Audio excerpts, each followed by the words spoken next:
규제 전 불붙었다. 끝까지 보시면 오늘 핵심 정보를 빠짐없이 파악하실 수 있습니다. 오늘 리포트는 수도권 과열 경보를 다룹니다. 그런데 이건 단순히 어느 지역 집값이 많이 올랐다는 뉴스가 아닙니다. 핵심 흐름은 서울 전세 불안이 커지고 그 압력이 서울 외곽 이주와 수도권 매수 확산으로 이어지고 있다는 점입니다.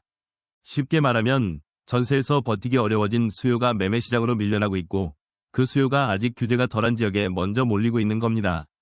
오늘은 먼저 서울 전세난이 왜 출발점인지, 다음으로 동탄 구리 기흥의 과열 신호가 왜 중요한지, 그리고 서울 정비사업과 신축 시장의 변화, 마지막으로 지금 투자자가 어떻게 대응해야 하는지 순서대로 보겠습니다. 먼저 제목의 핵심인 수도권 과열부터 보겠습니다. 최근 3개월 집값 상승률은 동탄 3.85%, 구리 3.53%, 기흥 2.57%입니다. 이 숫자들은 단순 상승률이 아니라 규제지역 지정 요건을 충족했다는 점에서 중요합니다. 특히 동탄은 규제 전에 사려는 수요가 몰리면서 주간 상승률이 1.98%까지 뛰었습니다. 규제지역이라는 건 정부가 집값 과열을 막기 위해 대출, 세금, 거래 조건을 더 까다롭게 적용할 수 있는 지역을 뜻합니다. 그래서 시장은 규제 가능성이 보이면 두 방향으로 움직입니다. 하나는 규제 전에 빨리 사자는 매수세가 붙는 것이고, 다른 하나는 실제 규제가 나오면 대출과 세금 부담 때문에 거래가 둔화되는 것입니다. 지금은 그 첫 번째 반응이 강하게 나온 구간으로 볼 수 있습니다. 그런데 왜 하필 수도권 비규제 지역으로 돈이 몰릴까요? 출발점은 서울 전세시장입니다. 서울 아파트 전세값은 올해 4.42% 올랐습니다. 이미 지난해 연간 상승률 3.68%를 넘어섰습니다. 전세 매물도 연초보다 15.3% 줄었습니다. 전세는 큰 보증금을 맡기고 일정 기간 거주하는 방식입니다. 매물이 줄면 세입자는 선택지가 줄고 가격 협상력도 약해집니다.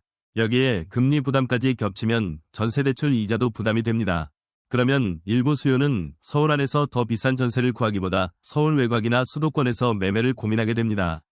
오늘 리포트가 말하는 시장의 중심 변화가 바로 이 지점입니다.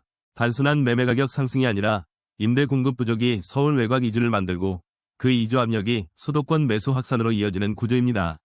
정부가 동탄 구리 기흥을 규제지역으로 지정하면 단기적으로 매수세는 식을 수 있습니다. 대출 한도가 줄거나 세금 부담이 커지면 급하게 따라 사려던 수요가 멈출 수 있기 때문입니다.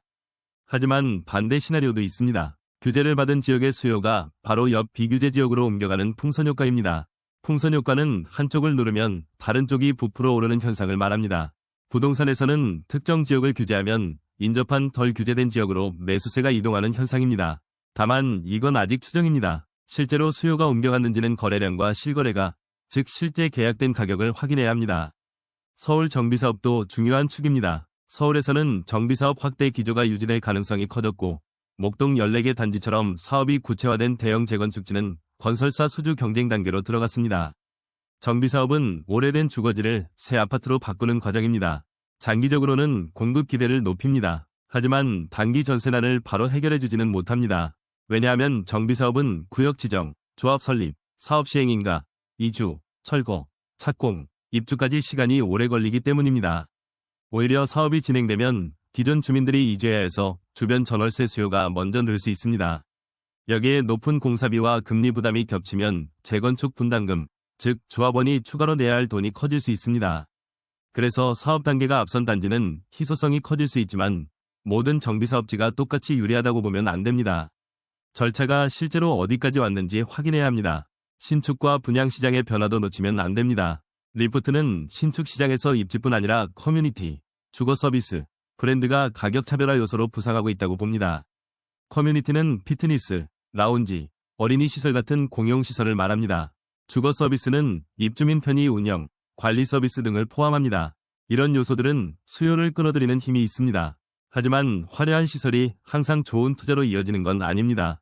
운영비가 높으면 관리비 부담이 커지고 서비스 운영 주체가 약하면 시간이 지나며 품질이 떨어질 수 있습니다. 그래서 신축이나 분양을 볼 때는 시설 자체보다 관리비가 지속 가능한지, 누가 운영하는지, 주변에 세입주 물량이 얼마나 있는지, 실거주 수요가 충분한지를 같이 봐야 합니다. 이전 인사이트와 비교하면 유지된 판단과 달라진 초점이 보입니다. 서울 전세 가격 상승, 매물 부족, 정비사업 이주 수요, 공사비 부담이라는 큰 방향은 유지됐습니다. 달라진 점은 오늘 리포트가 수도권 비규제 지역의 매매 과열을 더 전면에 놓고 있다는 겁니다. 어제까지는 전세난과 정비사업, 분양시장 변화가 병렬적으로 제시됐다면 오늘은 전세 불안이 수도권 매수 확산으로 번지는 인과관계가 더 선명해졌습니다. 참고 데이터로 보면 서울 안에서도 가격 흐름은 매우 갈라져 있습니다.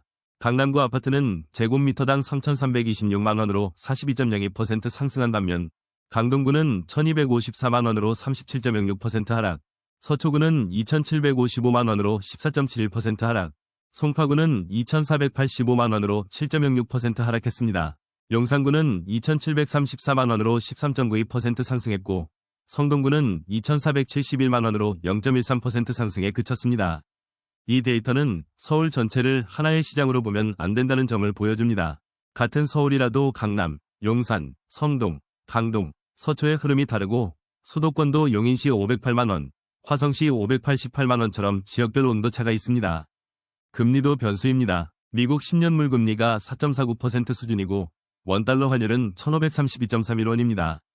금리와 환율이 높으면 자금 조달 부담이 커지고 부동산 매수자의 대출 여력에도 영향을 줍니다. 이제 가장 중요한 행동 가이드입니다. 지금은 급등한 지역을 보고 바로 따라 사는 시점이라기보다 규제 이후에도 내가 버틸 수 있는지를 먼저 계산해야 하는 구간입니다. 첫째, 동탄구리 기흥처럼 단기 급등한 지역은 규제 지역 지정 가능성을 가정하고 대출 한도, 세금, 보유기간, 매도 가능성을 다시 점검해야 합니다. 둘째, 인접 비규제 지역으로 수요가 옮겨갈 수는 있지만 거래량과 실거래가가 확인되기 전까지는 기대만으로 판단하면 위험합니다.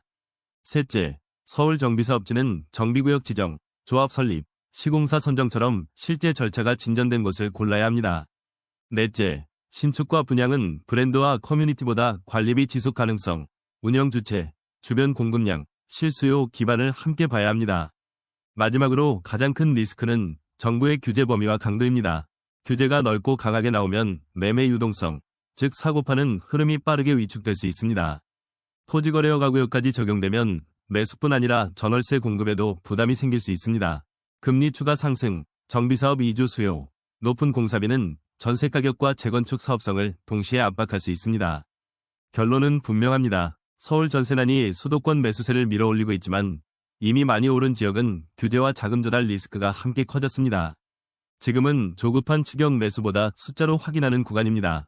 이 영상은 투자 정보 제공 목적이며 투자 판단의 최종 결정은 반드시 본인이 해야 합니다. 도움이 되셨다면 구독과 좋아요로 함께 해주세요.